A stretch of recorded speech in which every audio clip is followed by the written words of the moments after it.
Hello, my name is Matthew, and this is my third video in sort of a series of books leading up to a certain book. I read Shamela, Shamela by Henry Fielding, the author of The Great Tom Jones, and it's a satire of a novel by Samuel Richardson called Pamela, and so I felt to give this story its due, I should first read Pamela. And so I just talked about, I had read Pamela as a prerequisite course in order for me to read Shamela. One of the reasons that this was even on my radar is because I had read Clarissa by Samuel Richardson. And so, was it worth the effort? And yes, I am now even more confident to say that I would definitely be Team Fielding instead of Team Richardson. This book is a hoot. It's funny.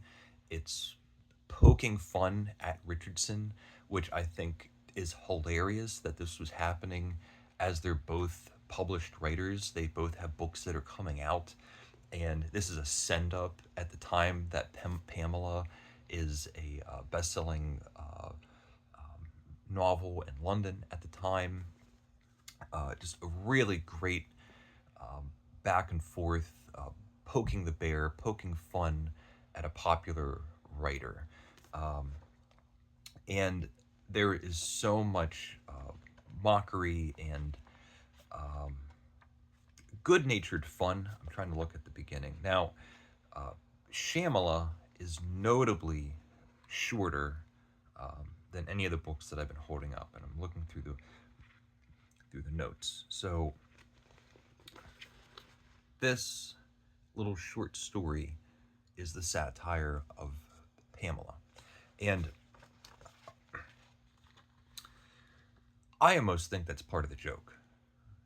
Like when you're writing this thing, and his professional circle was telling Richardson that he needed to make cuts, that he needed edits, and Richardson felt that every word was precious, and every phrase and sentence and every scene, every thought um, was invaluable, and it had to be there to construct the image of the world that he wanted to create, which very well may be true.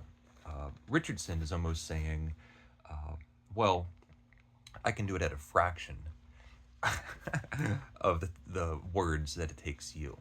That's sort of just my own guess. But Shamela is a retelling of Pamela, and it's almost similar to um, uh, part two of Don Quixote, where part one was so popular that there were other books coming out by other authors claiming to have the further adventures of Don Quixote. And so part two begins with um, we're being told, well, no, those things didn't happen. We're going to tell you the real story of what happened with Don Quixote. And so, first off, Pamela's name isn't actually Pamela, it's Shamela. And it was uh, renamed because Shamela is kind of an embarrassing name to have.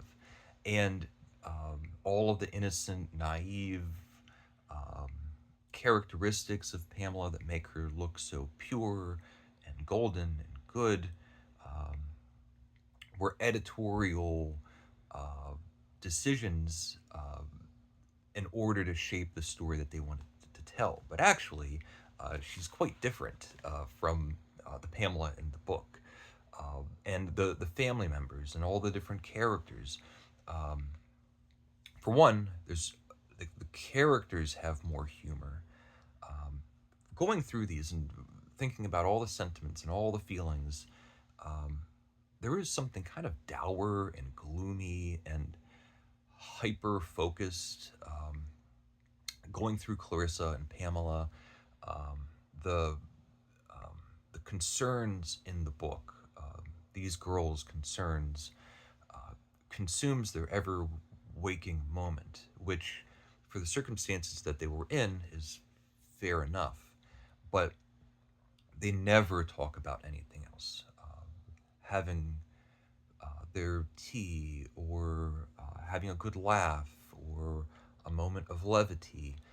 It's always just banging on with the same concern and the same thoughts over and over and over. And in Shamala, Fielding uh, almost highlights the variety of thought that these characters would actually have.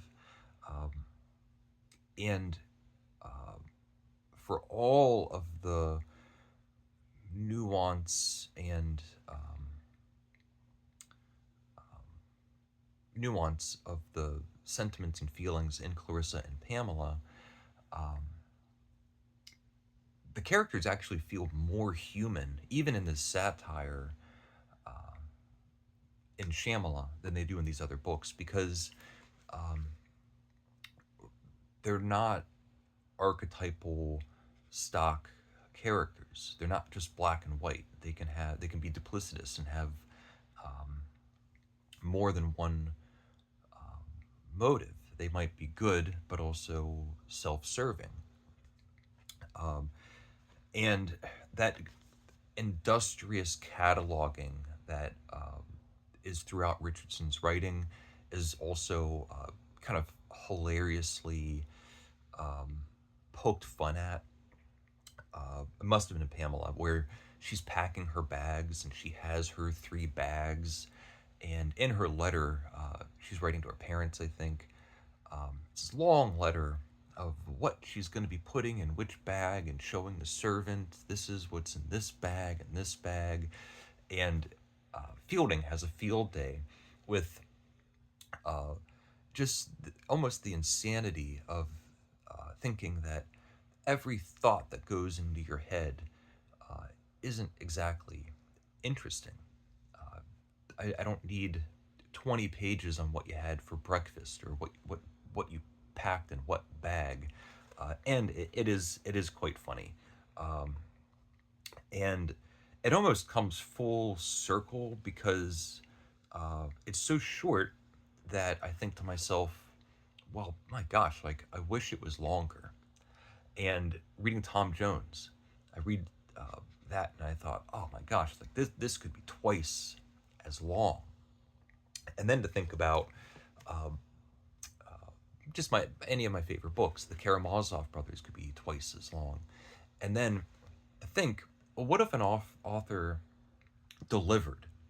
It's your favorite author, and so this thing, which I think is now the longest book I ever read, longest novel that I've ever read, single novel. Uh, if someone was a Richardson fan, I just can't imagine the pure joy of starting with Pamela and reading this and thinking, that really struck a chord with me. I loved that book. And then someone said, well, if you want more, you've got this. And uh, if there was a Shamala that was 500 pages, 1,000 pages, um, if Tom Jones was twice as long, the joy that I would think about, and probably the disappointment of thinking, boy, this guy actually needs an editor. I think it's just interesting to see the wide variety of um, self indulgence and also um, um, being concise and short, to the point, and punchy. Um, so, those are some of the things that I've read. This was a little bit of a journey. I was kind of getting all of these things in my mind because how often Richardson and Clarissa was coming up in the French books that I was reading, finishing it, knowing that I was interested in Shamala. I had an in-between before I felt like I could read Shamala, And now I'm all done. Okay. So thank you for watching. Please leave a comment if you would like. Let me know if you've read any of the things that I've been talking about. Thank you and take care. Bye.